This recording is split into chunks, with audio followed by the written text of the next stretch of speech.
추가로 원전 수주에 대한 기대감을 가지고 있는 것이 영국 그리고 중동. 보통 주가가 어떤 하나의 테마를 가지고 움직일 때는 확산되고요, 그리고 위축되는 과정을 거칩니다. 최근 흐름에서의 원전주에 대한 평가를 해보게 되면 확산이 있었고요, 수축되는 과정에서 안 움직였던 종목들이 움직이고 있어요. 외국인 투자자들이 그대로 매도하는 데이터를 우리가 확인할 수 있어요. 그런데 원전 해체에 대한 기술력을 일부 가지고 있는 기업은 하나밖에 없습니다. 안녕하십니까. KR 리서치의 김대중입니다. 여러분 반갑습니다. 2025년 절반이 지나가고 있습니다. 상반기 국내 증시 상황에 대한 전반적인 평가를 해주신다면요? 딱 잘라서 하나의 문장으로 얘기하라면 비정상의 정상화 시장으로 가는 상황, 이렇게 말씀드릴 수 있어요. 예를 들어 설명을 드릴게요. 한국 시장 저평가에 대해서는 많은 얘기들이 있었을 겁니다. 지금 지수 3,000포인트를 앞에 두고 왔다 갔다 하고 있는 모습에서의 상황을 보여주는데요. 미국 같은 경우에 지난 고점, 그러니까 우리 시장이 3,316포인트를 찍었을 때의 시점, 21년, 22년 상황에서의 지수 대비해서 미국 시장은 그 당시에 고점을 찍었는데 17,000포인트였어요. 그리고 좀 조정을 받고 2만까지 올라갔죠. 미국뿐만이 아니고요, 일본도 그렇고요, 유럽도 그랬고요, 대만도 그랬고요. 우리 시장하고 중국 시장 많이 지난 21년, 22년의 고점을 돌파하지 못한 채로 최근까지 움직임이 진행되었습니다. 이제 비정상이 정상화로 가는 과정에 있다, 이렇게 판단을 하고 있습니다. 새 정부가 들어선 이후 증시에 많은 활력이 돌고 있습니다. 현재 국내 증시가 계속 상승하는 이유 뭐라고 보시나요? 여러 가지 요인들이 있습니다. 첫 번째로는 심리적인 요인이 작동했다라고 보고 있어요. 다 아시다시피 주식시장은 어떠한 재료가 반영돼서 주가가 올라가는 경우들도 많이 있지만 그 이전에 좋아질 거다, 심리적으로 앞으로 시장은 긍정적으로 진행이 될 것이다, 이런 전반의 분위기가 확산되게 되면 시장은 상승하는 것이 일반적 현상이거든요. 그래서 지금은 심리적 요인이 작동을 했고요. 여기에 추가로 이제 하나 더 말씀을 드리자면 경기 회복 기대감이 시장에 확산되고 있다라고 생각을 하고 있어요. 지난해 우리나라 경제 성장률이 2% 초반이었습니다. 올해 1% 중반을 예상을 하고 있어요. 그런데 이제 정부에서 소비 진작을 위해서 여러 가지 카드를 준비하고 있지 않습니까? 이 소비 진작을 통해서 경기가 어느 정도 회복된다라는 가능성들을 두고 있기 때문에 이 소비 진작과 경기 회복에 대한 가능성으로 시장은 상승하고 있다. 그리고 단어에서 얘기하는데 지금의 상승 흐름은 일부 조정이 나올 수는 있을지는 모르겠지만 추가 상승 여력이 충분해 보인다 라고 생각을 합니다. 기본적으로 이제 투자자 보호 정책을 위한 상법 개정이 근간이 될 것이라는 측면으로 우리가 판단을 하고 있고요. 일료 프로그램 또한 최근에 진행된 사안은 아니지만 과거에서부터 계속 기업 가치에 대한 평가 기준을 원래의 수준으로 회복시키기, 특히 국내 증시 상황이 중국 증시보다도 더 저평가되어졌다라는 게 지금까지의 상황이었거든요. 이런 부분들이 작동해서 상승 흐름에 가속을 붙인 내용으로 진행이 되었다라고 생각이 되고 있고, 여기서 이 프로그램과 어떤 정부에서 진행하는 여러 가지 법 개정을 통한 내용들이 마무리되는 것은 아니고 추가 대책과 추가 내용들이 계속 나오고 있기 때문에 여기에 대해서 긍정적으로 기대하고 있는 상황입니다. 현재 국내 증시의 상승을 이끄는 섹터 및 종목은 어디인가요? 여기서 우리가 지금부터 잘 봐야 돼요. 제일 중요한 포인트입니다. 앞서 말씀드린 것은 시장의 전체적인 흐름과 분위기에 대한 말씀들을 드렸던 거고, 이제 한 발 더 깊이 들어가서 우리가 투자 관점으로 업종에 대한 투자 흐름을 판단해 보게 될 때 최근까지 시장을 주도했던 업종 아니면 큰 흐름에서 그 내용이라고 한다면 수출이었어요. 최근 조선, 방산, 화장품, 전력기기, 원전, 이 강했던 섹터의 기본적인 공통점은 수출입니다. 수출이 잘 되고 있다는 종목으로 주가가 상승했다라고 볼 수가 있거든요. 그런데 시장의 패러다임이 바뀌어지고 있어요. 우리가 통상 시장을 분석하고 판단할 때 시장의 방향성이 나오지 않았을 때, 그러니까 얼마 전까지만 하더라도 5월까지만 하더라도 시장은 2600포인트를 전후로 해서 등락의 장이었죠. 이때는 시장이 올라갈지 또는 빠질지 모르는 상황 하에서 투자자들은 주식은 기본적으로 돈을 잘 버는 회사에 투자를 해야 돼 라는 심리가 팽배해집니다. 그럼 수출이 잘 되고 있고 어느 정도 데이터가 쌓여지고 있는 회사 중심으로 해서 돈이 몰리게 되는 겁니다. 그래서 제가 앞서 말씀드렸던 조선을 비롯해서 수출이 잘 되고 있는 회사들의 주가가 움직였던 게 사실이었거든요. 이런 과정에서 시장의 전체적인 분위기가 고점을 돌파하면서 이제 3천 또는 4천, 5천 얘기들이 많이 나오죠. 이건 무슨 현상이냐면 그래 시장이 어느 정도 조정을 받더라도 또 올라갈 것이라는 투자자분들의 심리가 강하게 지금 확산이 되었다라는 겁니다. 그러면 돈의 흐름은 바뀝니다. 기존까지는 돈 잘 버는 회사가 안정적이기 때문에 그 회사에 투자를 해야 된다라는 심리였지만 이제 시장이 빠지지 않을 것이라는 게 대부분의 의견입니다. 그렇다면 시장에서는 플러스 알파 수익률을 노릴 수 있는 기업에 투자하게 되어집니다. 플러스 알파 수익률을 노려볼 수 있는 업종이라고 한다면 성장주라고 보통 우리가 얘기를 합니다. 시장이 박스권 내에 걸쳐 있을 때는 흔히 가치주라고 하는 기업들에 대한 투자가 이루어지는 것이고요. 제가 앞서 말씀드렸던 종목들의 상황은 대부분 가치주입니다. 그러면 시장의 패러다임은 이제 플러스 알파 수익을 노려볼 수 있는, 그래 회사가 큰 돈을 벌고 있지는 못하지만 미래의 가능성을 두고 성장할 수 있는 기업에 대한 투자가 몰리게 되는 겁니다. 이게 성장주이고요. 대표적으로 성장주라고 말하는 업종은 2차전지, 바이오, 로봇, IT 플랫폼. IT 플랫폼은 네카오를 비롯해서 엔터주가 포함된 업종입니다. 이 종목들의 흐름들이 시장에서 고점을 돌파한 지금의 시장에서 상승을 주도하는 형태로 진행이 될 것입니다. 그래서 우리가 이제 한 발 빠른 투자 관점으로 시장을 대응한다라고 한다면 기존의 상승을 주도했던 수출 관련주 중심으로 한 투자에서 성장주로의 넘어가는 과정으로 투자 전략 변화를 가져가야 된다라고 판단합니다. 제가 네 가지 섹터를 말씀드렸죠. 근데 네 가지 섹터가 최근까지 안 좋았던 섹터입니다. 이차전지 안 좋았고요. 그리고 바이오도 지난해에는 긍정적이었지만 올해 들어선 바이오도 그렇게 주가가 움직임이 나타나지 않았고요. 로봇도 한때 움직이긴 했으나 최근 상황에서는 횡보 흐름에서의 모습을 보여주고 있고요. 플럼 네카오 같은 경우에도 단기적으로 반등을 주고는 있으나 여전히 최근 3, 4년 동안의 흐름에서 정체된 상황의 모습들이 진행이 되었다고 보고 있습니다. 저는 전반의 흐름에서 전체적으로 이 성장주가 다 좋아질 것으로 판단은 되고 있는데 이 중에서 딱 찍어서 하나의 섹터에 대한 흐름만을 판단하라고 말씀하신다면 저평가 과도하게 되어진 2차전지 업종에 대해서 우리가 새롭게 바라봐야 되지 않을까라고 생각을 합니다. 앞으로 2차전지 섹터를 주목해야 하는 이유가 무엇인가요? 한 네 가지 측면으로 압축해서 2차전지 업종에 대한 해석점을 들여다볼 수 있을 겁니다. 2차전지 업종의 악재라고 한다면 캐즘 회복되고 있죠. 왜냐하면 2차전지 업종의 몇몇의 종목들은 이번 1분기 실적에서 흑자로 돌아섰습니다. 2분기 실적에서 2분기 연속 흑자로 돌아서게 된다면 완전한 극복이라고 우리가 해석을 합니다. 조만간 7월에 실적 발표가 나왔을 때 지난 분기에 흑자를 달성했던 기업들이 추가로 흑자 폭이 늘어난다고 한다면 캐즘은 완전히 극복했다라고 볼 수 있겠죠. 두 번째, IRA와 관련된 법안에 대한 부담. 이것도 마찬가지로 23년 예정되었던 축소가 21년 또는 20년 이게 법안이 통과되면 이 악재가 희석화되고 해석되는 내용으로 시장에 영향을 줄 수 있을 것이고요. 그리고 유상증자 또한 제가 지난 시간에도 한번 설명을 드린 바가 있겠지만 바닥권에서 2차전지 캐즘을 또는 캐펙스를 통한 극복을 하기 위한 유상증자는 시장에 오히려 상승할 수 있는 내용으로 판단할 수 있다. 여기에 마지막으로 공매도 규모가 최근 줄어들고 있다는 측면을 들여다보게 될 때 2차전지 업종의 상승을 가늠해 볼 수 있는 내용으로 해석해 볼 수 있을 것 같다라고 생각합니다. 이재명 정부 출범 이후 코스피 5천에 대한 기대감이 높은데 실제 가능성은 어떤가요?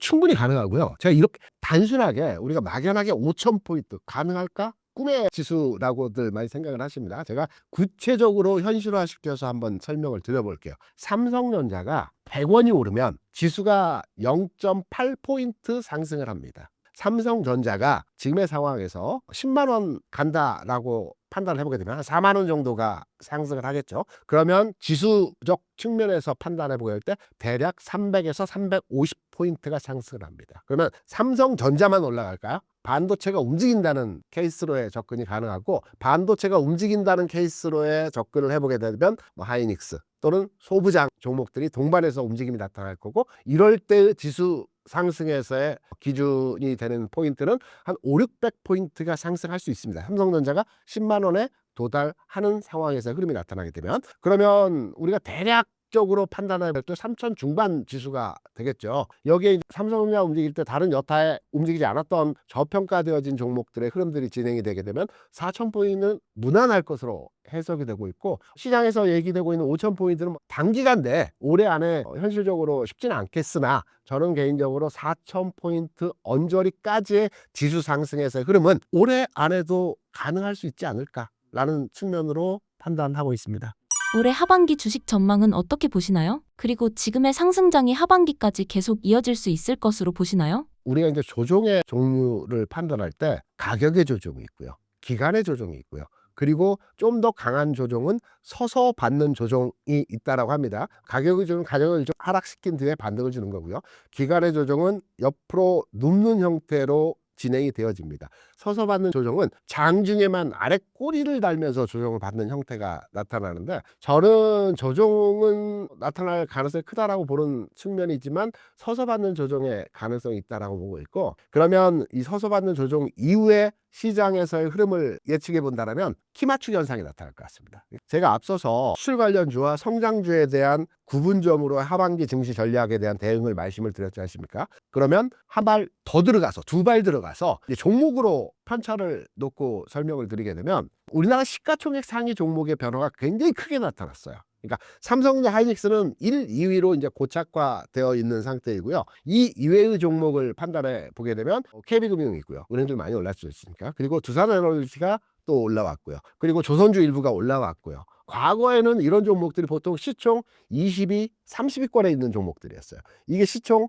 10위권 내로 들어왔다라는 점입니다. 변화가 있다는 거죠. 우리가 보통 시총 상위 종목들을 판단해 보게 된다면 흔히 많이 들었던 포스코홀딩스라든가, 또는 이 중에서 한국전력도 일부 시총 상위권에 있던 종목들이었고요. 그리고 대표적으로 자동차 업종의 종목들이 시총 상위권에 있었고, 지금 물론 현대차, 기아차가 시총 상위권에 있긴 하지만 시총 상위권에서 좀 낮은 위치이죠. 여기에 전반의 흐름에 있어서 시총 상위를 벗어났던 전기전자 업종, 그러니까 예를 들어서 L전자라든가 삼성전기라든가 이러한 종목들의 지금 시총 순위를 보게 되면 20위권 밖에 있습니다. 그러면 종목의 편차에서 키 맞추기 현상에서의 모습이 나타날 때, 지수는 조정을 받지만 서서 받는 형태의 조정이 나타나는 가운데에서 기존에 올라왔던, 최근까지 올라왔던 종목들이 가격의 조정으로 지수를 하락시키는 것이 아니고 현재의 상태에서 머물러 있을 것이고요. 시총 하단부에 있는 종목들이 점점점 주가가 상승하는 가운데에서 키 맞추기 현상으로의 진행이 나타날 가능성이 높다라고 보고 있어요.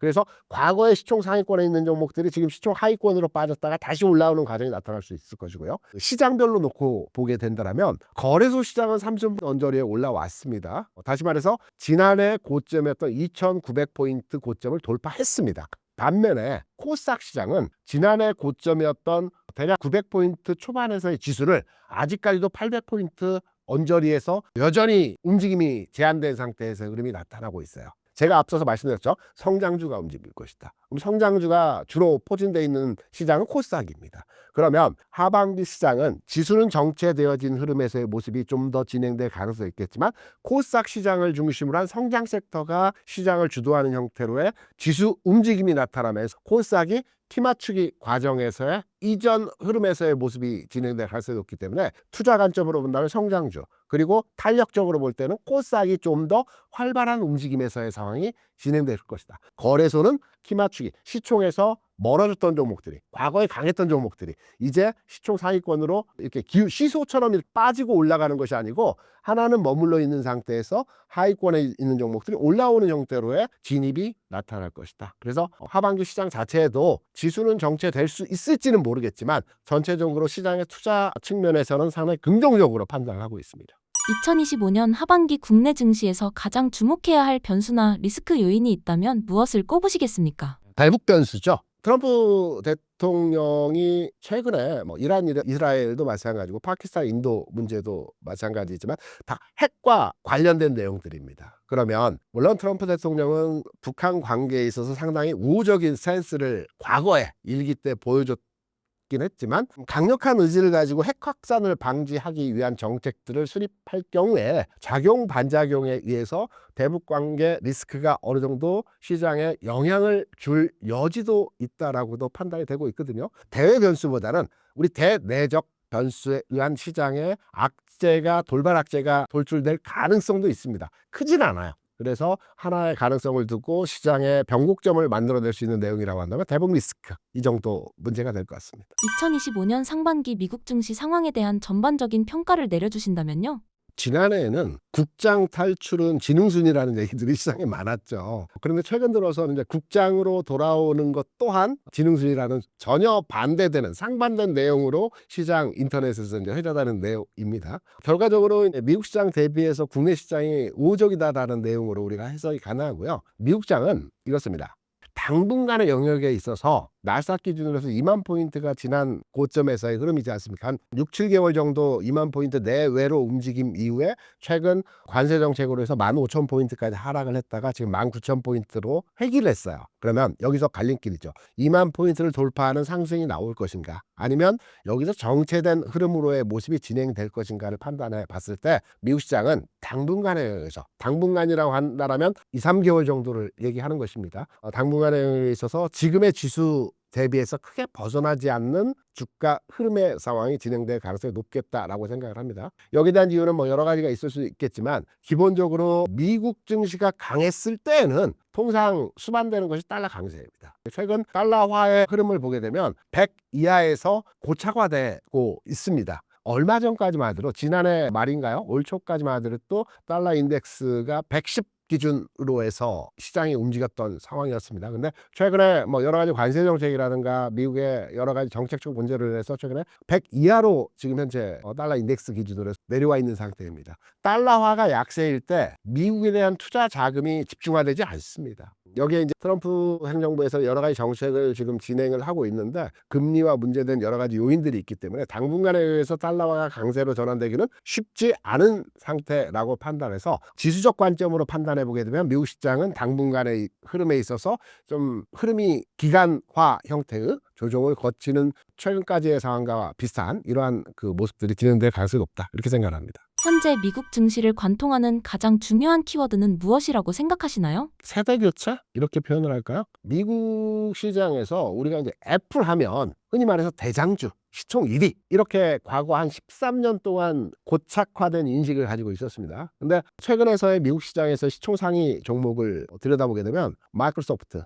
엔비디아, 그 다음에 애플입니다. 그리고 나서 종목들이 아마존, 알파벳, 메타, 브로드컴, 테슬라가 시총 순위에서 상황이고요. 여기에 이제 시총 규모를 한번 중요하니까 따져보게 되면, 앞서 말씀드렸던 마이크로소프트, 엔비디아, 애플은 3조 달러 정도입니다. 4천조 정도 우리 돈으로는 되는 거고요. 두 번째 그룹이었던 아마존, 알파벳, 메타는 2조 달러 정도입니다. 그리고 세 번째로 브로드컴, 테슬라는 한 1조 달러 되거든요. 미국 시장에서 이 부분은 미세 조정은 될 것 같아요. 애플이 한 단계 한 단계 쭉 올라가는 형태가 되겠지만, 이 과정에서 진행이 될 것이고, 중간 단계도 어느 정도 조정이 되겠지만, 저는 미국 시장에서는 소형주 중심의 상승장이 당분간에 의해서 진행될 가능성이 높다.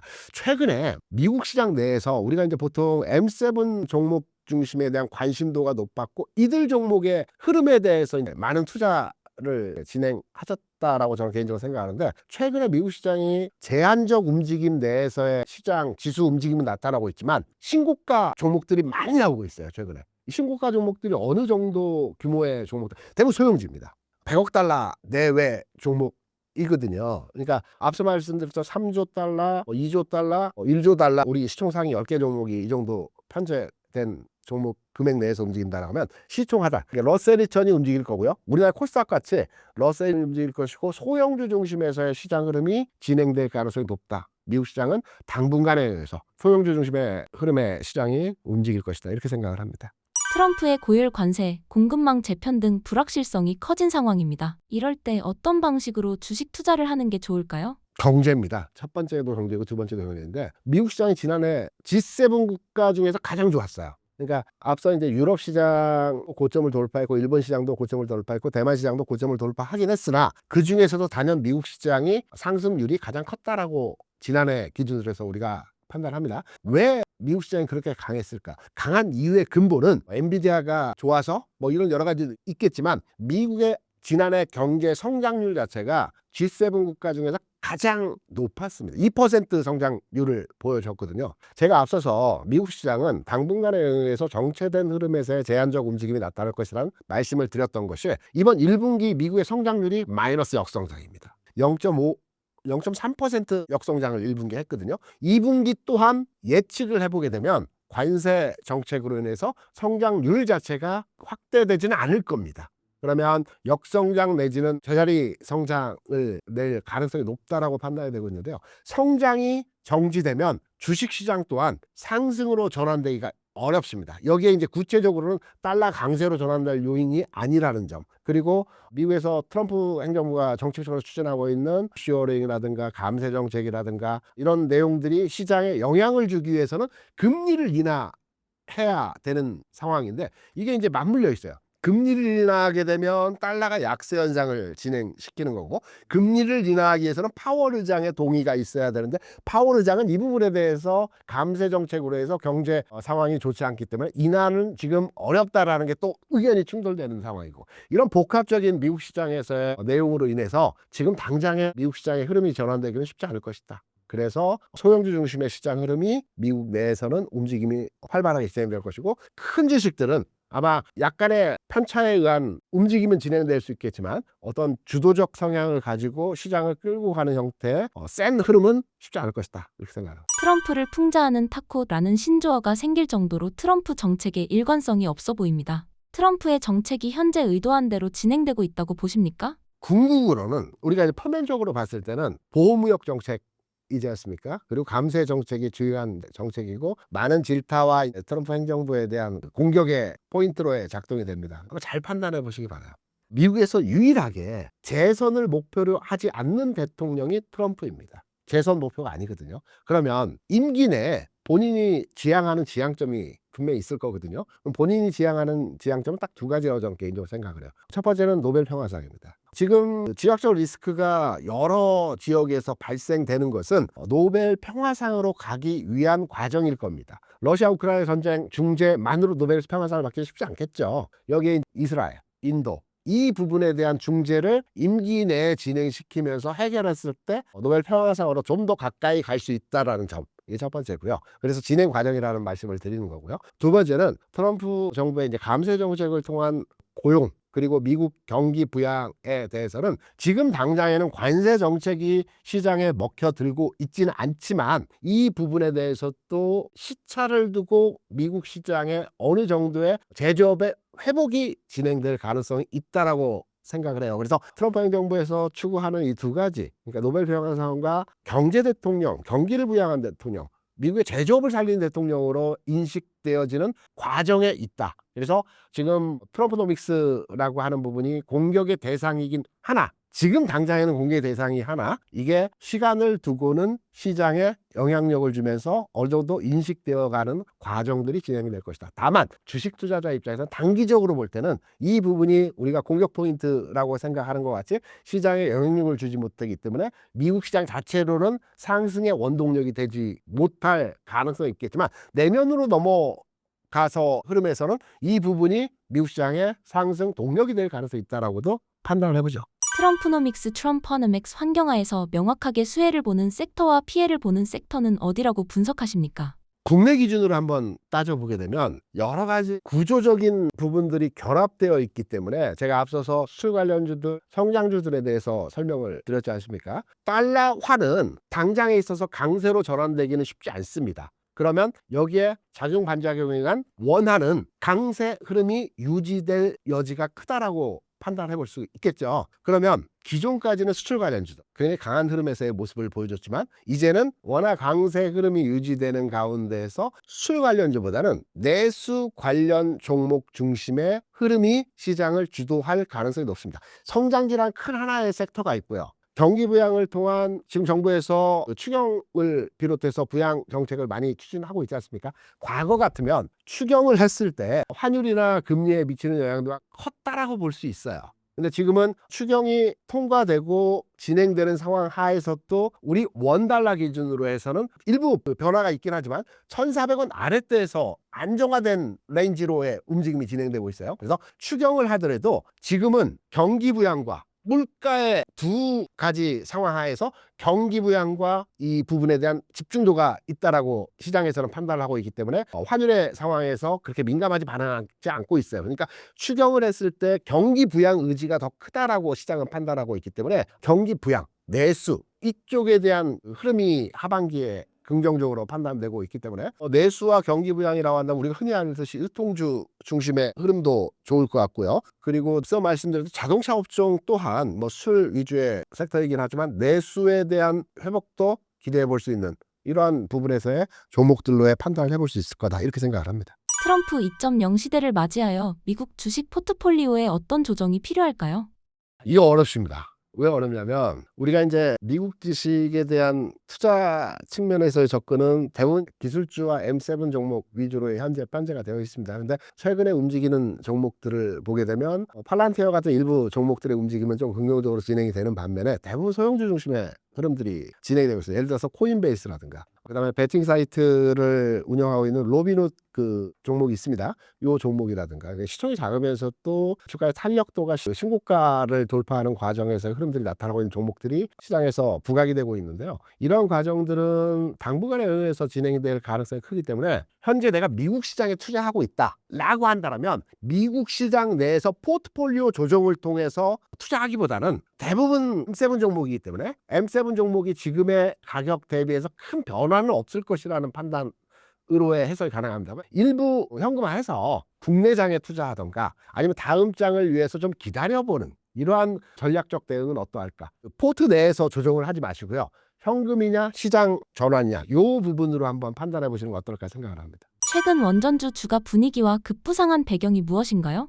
일단 뭐 전력수를 첫 번째로 꼽을 수 있을 겁니다. 이건 국내만의 문제는 아니고요. 전 세계적으로 데이터 센터가 확장이 되는 가운데에서 전력 공급에 대한 공급망에 대한 문제가 제기됐고 여기 대해서 현재 데이터 센터 전력 공급할 수 있는 대체 수단은 대체 에너지보다는 원전에 대한 기대치가 높다라는 내용으로 원전에 대한 수요가 증가했고 이 수요로 인해서 글로벌리 원전 관련주들의 상승이 진행이 되고 있다 이렇게 판단을 합니다.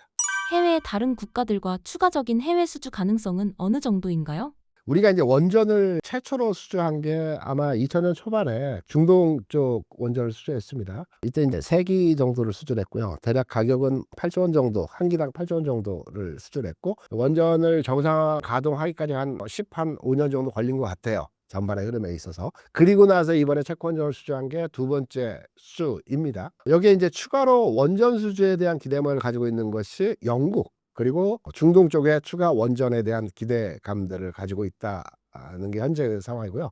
세계적으로 이제 원전에 대한 수요는 계속 증가하고 있는 추세이기 때문에 영국이나 중동 쪽 외에도 유럽의 다수 국가에 대한 체코를 기반으로 해서 수주를 했기 때문에 충분히 수주 가능성을 두고 판단을 하고 있는 현재 상황이라고 볼 수 있습니다. 향후 국내 원전 업계는 어떻게 전망하시나요?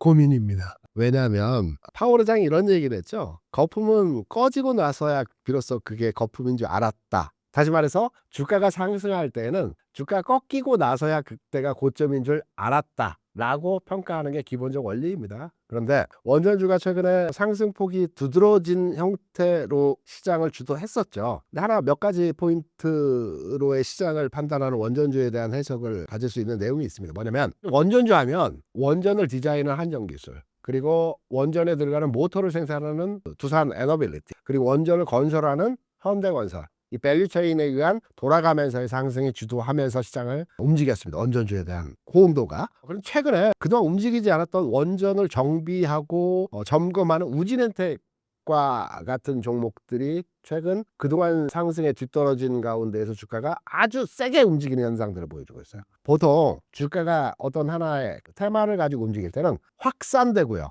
그리고 위축되는 과정을 거칩니다.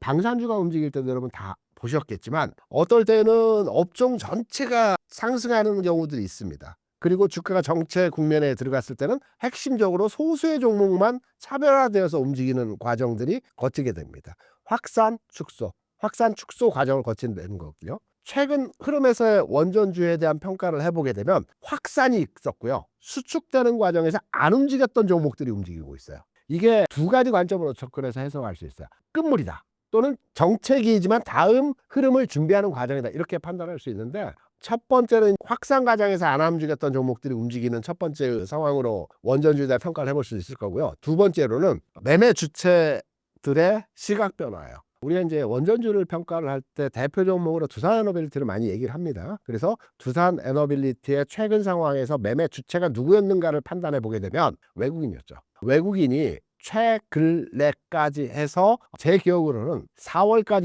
24% 외국인 한도 비중의 수준에서 27%, 정확히 26.5%까지 최근 4월과 5월을 통해서 비중을 늘려갔습니다. 시장에서 이게 아마 1,500만 주 정도 될 겁니다. 굉장히 큰 사이즈입니다. 2.5%이긴 하나. 근데 최근 단기적으로 보면 한 3, 4일을 경우에서 외국인 투자자들이 그동안 샀던 물량을 그대로 매도하는 데이터를 우리가 확인할 수 있어요. 그러면 단기적으로 볼 때는 그동안 시세를 선도했던 외국인이 고점이라고 판단할 수 있는 최근 주가 수준에서 대량으로 매도를 하고 있다라는 측면에서의 상황을 판단해 보일 때 원전주는 단순하게 조정이 나온 이후에 재상승할 수는 있겠으나 당분간의 영역에서는 조정받을 수 있는 가능성들을 두고 있다. 이렇게 판단하죠.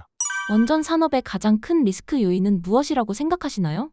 우리가 이제 원전에 대한 부분들을 얘기할 때 적자 사업이다 이런 얘기들 많이 해요. 그러니까 아랍에미리트에 수출했을 때도 실질적으로 정부 차원의 적자입니다. 왜냐하면 원전 설비를 통해서 진행했던 전체 금액적 규모를 보게 되면 기업적 측면에서는 일부 흑자를 실현했지만 정부 차원에서는 그 원전을 지을 때 경비 부대를 우리나라 특전사가 가서 그 오랜 기간 동안 이제 경비를 해줬고요, 교육을 시켜줬고요. 이런 부분의 모든 비용적 측면을 따져보게 되면 실질적으로 국가적 차원에서 보게 되면 적자가 맞거든요. 근데 기업은 적자라 하더라도 기술을 축적하고 노하우를 만들어가는 과정에서 이 아랍에미리트의 원전 수주는 굉장히 미래지향적 산업으로 제대로 된 투자였다라고 생각을 하고 있습니다.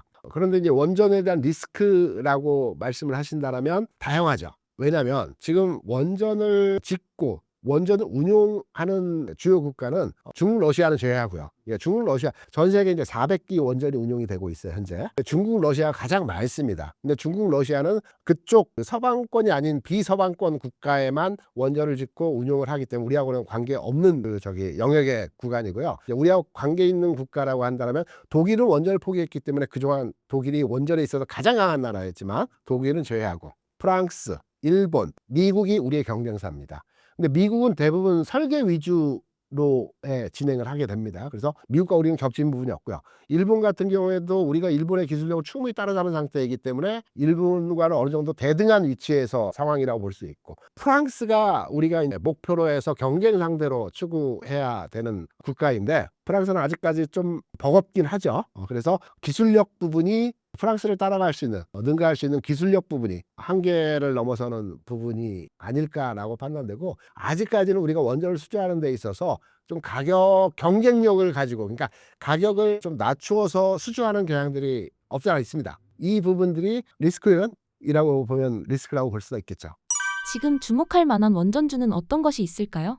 이거죠. 우리가 원전을 수주에만 집중화돼서 판단을 하고 계시는데요. 전 세계 400개의 원전이 운용이 된다는 말씀을 드렸죠. 그러면 원전이 수명이 한 40년, 길게는 한 50년까지 사용을 합니다. 그러면 이제 50년이 도래해서 가동 중지된 원전이 200개입니다. 400개가 운용이 되고 있고요. 200개는 가동 중지된 원전이 있어요. 여기에 현재 짓고 있는 원전은 40개에서 50개입니다. 그러면 가동 중지된 원전, 그러니까 우리나라도 월성하고 고리 1호기를 해체한다는 뉴스가 있었지 않습니까? 러시아나 중국같이 땅덩이가 넓은 나라는 원전 가동 중지에서 그 지역을 봉쇄하고 그냥 놔두면 됩니다. 크게 문제가 없어요. 근데 우리나라 같이 또 유럽과 같이 땅덩이가 작은 나라들은 이걸 안전하게 해체하는 게 중요하거든요. 원전을 짓는데 8조 원 정도, 한 기당 8조 원 정도 들어갑니다. 한 기라고 하는 게 보통 발전소 하나당 원전이 3기 내지는 5기가 들어가거든요. 8조 원 정도 비용이 들어가는데 해체하는 비용은 4조 원 정도가 됩니다.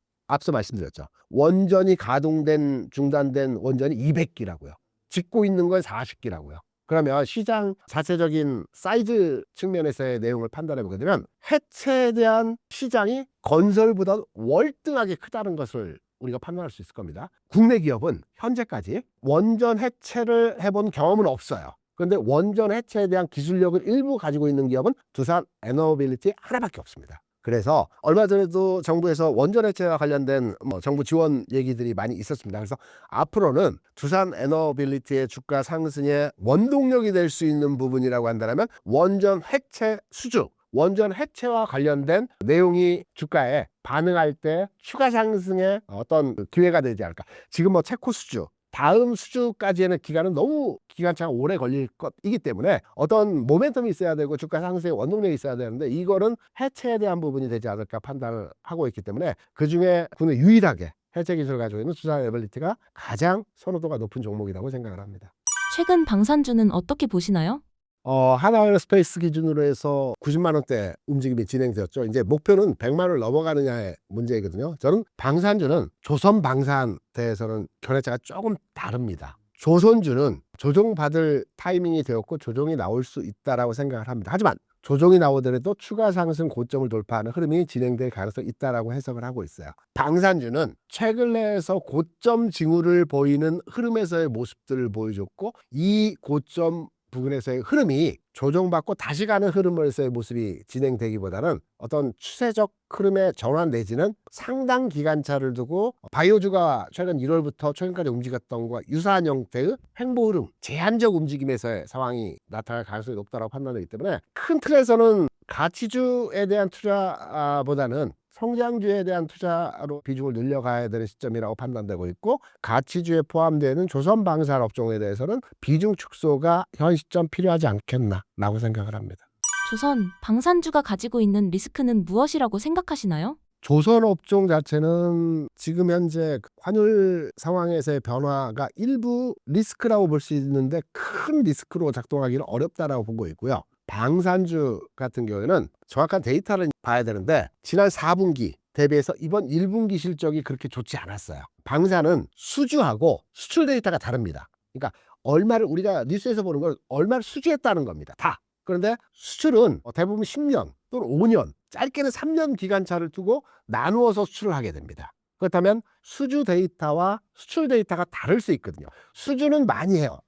몇 천억 이렇게 하는데 이게 10년에 걸쳐서 5년에 걸쳐서 수출하는 형태이기 때문에 데이터상의 흐름이 다를 수 있다는 측면으로 접근이 가능하고, 중요한 것은 지난 4분기 대비해서 방산주의 1분기 실적이 증가하지 않았기 때문에 이번 2분기에 나오는 수출 데이터 또는 실적 데이터가 굉장히 중요합니다. 1분기 대비해서 또 실적이 위축되었다 라고 한다면 어떤 주가가 조정받을 수 있는 빌미가 될 수 있다라고 판단이 되고 있고요. 반면에 수주 데이터 내지는 실적 데이터가 1분기 대비해서 증가하게 되면 어떤 주가의 전환점이 나타날 수도 있다라고 해석은 되고 있지만, 지금 판단해 보게 된다면 1분기 대비해서 실적 데이터가 2분기에 개선되기는 쉽지 않다, 이렇게 판단하죠. 최근 중국 BYD의 출혈 경쟁에 대해 많은 뉴스가 나오고 있습니다. 현재 중국 전기차 상황이 어떤가요?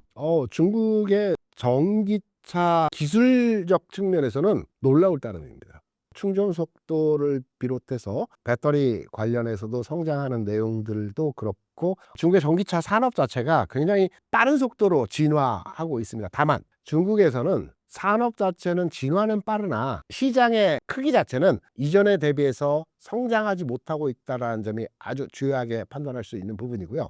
비근한 예로 이렇게 말씀을 드릴게요. 중국의 전기차 시장은 전 세계 전기차 시장의 한 60%를 점유하고 있습니다. 물론 이제 중국을 포함한 데이터이기 때문에 약간의 왜곡은 있을 수 있어요. BYD가 전체 전기차 시장에서 차지하는 비중은 20% 초반입니다. 여기 테슬라는 10% 후반입니다. BYD를 비롯해서 최근에 중국 전기차 해외 진출이 빠르게 진행되고 있죠. 우리나라도 BYD 전기차가 들어와 있습니다. 아직까지 호응도가 크지는 않지만, 그래서 중국의 전기차 성장 속도는 놀라울만 하되 전체적으로 그 속도 대비해서 증가하는, 판매가 증가하는 속도는 기대치 부분만큼 크지 않다, 이렇게 해석을 하죠. 향후 글로벌 전기차 업계는 어떻게 전망하시나요? 중국은 OEM 생산 기지가 될 가능성이 높고요. 우리나라는 전기차 시장에서 어느 정도의 입지를 가져가겠지만 아직까지는 후발주자로서의 역할을 할 거고, 역시 테슬라 중심으로 한 시장 재편이 진행될 가능성이 높습니다. 다만 여기에 중요한 건 가격입니다. 전기차를 얘기할 때 캐즘을 많이 얘기를 하고 있는데 이 캐즘의 원인은 가격이거든요.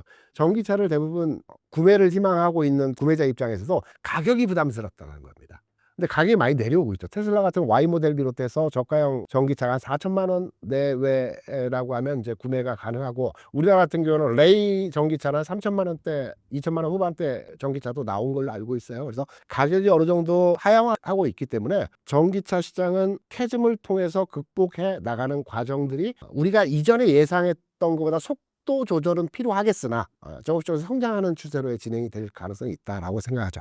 한국 2차 전지 업종 상황은 어떤가요? 앞서서 제가 전기차 업종에 대한 내용을 잠깐 말씀을 드렸는데 전기차 업종에 대한 가장 부담 요인으로는 캐즘을 많이 얘기했지 않습니까? 캐즘은 제가 말씀드렸던 내용을 기반으로 해서 포스코 퓨처, 에코프로비엠 그리고 LG 솔루션이 흑자 전환으로 1분기에 진행이 되었습니다. 물론 LG 솔루션은 완전한 흑자로 돌아선 것은 아니지만 6천억에서 800억대 적자 규모가 줄었다라고 판단이 되고 포스코 퓨처과 에코프로비엠의 흑자, 소폭이지만 흑자로 전환되었다는 부분이 캐즘 현상을 극복했다라고 판단되고 있기 때문에 전기차 업종에 대한 전반의 현재 분위기를 보게 되면 저점을 통과하지 않았나 이렇게 해석하고 있습니다.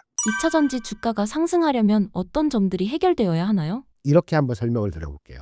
포스코 퓨처엠이라는 종목을 가정을 해서 제가 여러분께 설명을 드리면 22년도에 10만 원 내외였습니다. 주가가. 그러면서 23년을 넘어오면서 이게 67만 원까지 주가가 상승을 했어요. 이때 전기차 열풍 배터리 업종의 전반의 흐름에 대한 기대감이 형성됐고 이 기대감에서 주가가 상승했다라고 보고 있겠죠. 67만 원까지 상승했던 포스코 퓨처엠이 최근 10만 원을 깨는 흐름에서의 주가 하락이 나타났습니다. 최근 1년 거의 한 반, 2년 동안의 흐름에서 몇 토막인가 6분의 1 수준 이 정도의 주가 하락이 나타났기 때문에 지금 전기차 업종과 관련된 내용으로 등치시켜서 해석이 가능하지 않을까라고 판단합니다. 그래서 전기차 또는 배터리 종목에 투자되어진 분들에게 제가 조언과 같은 말씀을 드리자면 지금 캐즘이 어떻다, 전기차 판매 대수가 어떻다, 유상증자가 어떻다 이런 내용에 대해서 구구절절 말씀드리는 것보다 통상 포스코 퓨처엠을 제가 앞서 말씀드렸는데 개인 투자자 분들이 가장 많이 투자되어진 가격대가 25만 원에서 30만 원입니다. 포스코 퓨처엠으로 비춰집니다. 완전한 고점은 67만 원이긴 하나 67만 원에 들어갔던 투자자들보다는 내려오는 과정에서 30만 원 언저리부터 저점이다. 반토막 났기 때문에 저점이고 여기에서는 반등 줄 수 있다. 그리고 반등의 움직임을 가늠할 수 있는 여러 가지 시장에서의 모습들도 많이 나타났기 때문에 대부분 많은 투자자들이 투자되어진 가격이 30만 원 전후, 평균가는 내려오면서 조금의 추가 매수를 통해서 25만 원 전후가 아마 평균 단가 수준에서의 가격대가 아닐까라고 생각을 합니다. 그러면 지금 12만 원이죠. 10만 원을 깬 뒤에 지금 12만 원까지 일부 상승되어진 흐름입니다. 저는 개인적으로 대표 종목인 포스코 퓨처엠의 주가를 상황으로 지금 현 시점에서 내 손실률이 60% 70%라고 할 때 어떻게 대응을 할까? 시장이 어떻고 업종이 어떻고 상황이 어떻고 이런 게 중요한 게 아니라 내가 가진 이 2차전지 업종에 대해서 어떻게 대응을 해야 할지, 그냥 손 놓고 있어야 될지 아니면 적적 대응을 통해서 손실폭을 줄여 내는 형태로의 진행을 해야 될 문제에 대해서 말씀을 드리게 되면 저는 기본적으로 물타기를 하는 거에 대해서는 긍정적으로 판단하지 않지만 내가 성장 섹터에, 그러니까 이렇게 표현을 하죠. 내가 성장 섹터의 종목이 예를 들어서 한 30% 비중으로 가지고 있다. 그 성장 섹터에는 바이오도 있고 로봇도 있다. 그러면 일부 종목은 수익이 난 종목이 아마 있을 겁니다. 2차전지는 당연히 손실이 나 있는 상태 이겠지만 일부 성장주에서 로봇주가 움직여서 지금 일부 수익이 나 있어. 또는 바이오주는 나는 먹었어. 지금 안 움직여. 일부 수익이 나서 매도를 고려하고 있는 종목에 대한 현금화가 진행되었다라고 한다면 이 현금화된 부분을 2차전지 업종으로 전환이 가능하다라고 생각을 하고 있어요. 그러면 여기서 중요한 것은 제가 이제 현장에서 경험했던 바를 말씀을 드린 겁니다. 물타기에서 평균 단가만 낮춰서 그냥 그 가격까지 갈 때까지 기다리는 것이 아니고요. 액티브한 전략을 쓰셔야 됩니다. 시장에서 제가 있을 때도 많이 이제 말씀을 드렸고 저도 많이 운용을 했던 부분인데 예를 들어서 10만 원에 20만 원의 주식을 샀는데 10만 원까지 주가가 내려왔어요. 여기에서 일부 포트 변경을 통해서 물타기를 대략 한 10% 정도 물타기했다고 판단을 해보시면 이게 평균 단가 20만 원인데 10만 원에 10% 수준으로 물타기라면 이게 한 15만 원까지 움직이게 되면 20%에 대한 비중을 매도를 합니다. 잘 이해가 되지 않으실 수 있는데 포스코 퓨처엠 기준으로 해서 저는 지금 반등이 20만 원까지 움직인다라고 생각을 하고 있거든요. 그러면 25만 원의 평단이다. 그러면 지금 12만 원, 13만 원 이 수준 내에서의 주가에서 일부 현금화된 자산을 예를 들어 10% 정도 전체 100만 원이 투자되는데 10만 원 정도 더 삽니다. 그리고 이게 15만 원, 16만 원 갔을 때 그러면 25만 원 평균 대에서 10만 원을 샀기 때문에 대략 언저리에서는 이 물타기한 부분과 등치되는 비중에서의 물량은 손실이 제로가 되는 상황이에요. 요 20%를 빠져나오는 겁니다. 이런 식으로 해서 몇 차례 운용 전략으로 물타기 전략을 진행하신다라고 하면 그 가격까지 25만 원, 30만 원, 40만 원까지 가격까지 기다리는 것보다도 능동적인 매매를 통해서 계속 빠져나오는 형태로 손실을 최소화시키면서 빠져나온 형태로 진행을 하셔야 된다고 생각합니다. 그냥 시장이 좋아지면, 업황이 좋아지면 내가 산 가격까지 가겠지. 물론 갈 거라고 생각합니다. 시간이 많이 걸릴 겁니다. 그래서 지금 변화의 흐름이 나타났을 때 지금 상황에서 이런 액티브한 전략을 통해서 손실을 줄이는 형태로의 진행이 어떠할까라고 생각을 합니다. 한국 2차전지 주식이 지금과 같이 크게 떨어진 근본적인 이유는 무엇인가요? 과수요였죠, 과수요. 그러니까 제가 여러 차례 말씀을 드린 걸로 판단을 하는데 하나의 산업이 커나가는 과정에서 해당 업종에 포함된 종목들은 큰 롤링을 줍니다. 과거에 이런 말씀을 드렸죠. 삼성전자가 2000년 초반에 600원 수준에서 8,000원까지 주가가 움직였습니다. 12배가 움직였거든요.